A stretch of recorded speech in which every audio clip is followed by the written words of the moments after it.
జై శ్రీరామ్.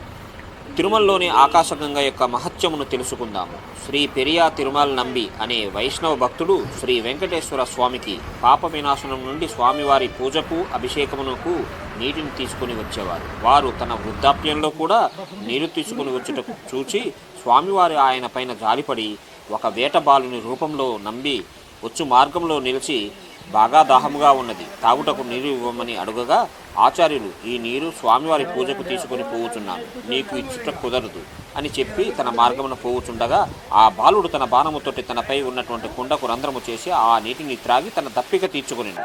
అందువలన తిరిగి పాప వినాశనముకు పోవుటకు సిద్ధపడిను. ఆ బాలుడు, తాత ఎందుకు కష్టపడుతున్నావు, ఇక్కడే నీకు ఆ తీర్థమును ఇప్పించేదును అని చెప్పి అంజనాద్రి కొండను తన బాణముతోటి కొట్టగా ఆకాశగంగ కొండను ఛేదించుకుని క్రిందకు ప్రవహించును. వెంకటేశ్వర స్వామి ప్రత్యక్షమై ఇక మీదట ఈ ఆకాశగంగ తీర్థమునే నా పూజా పునస్కారములకు ఉపయోగించవలనని చెప్పి అంతర్ధానమయ్యను.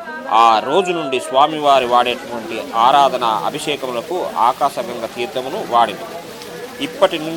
అప్పటి నుండి ఆ నంబి వంశస్థులే ఈ తీర్థమును స్వామివారి కంకేర్యములకు ప్రతి దినము తీసుకొని వచ్చాను.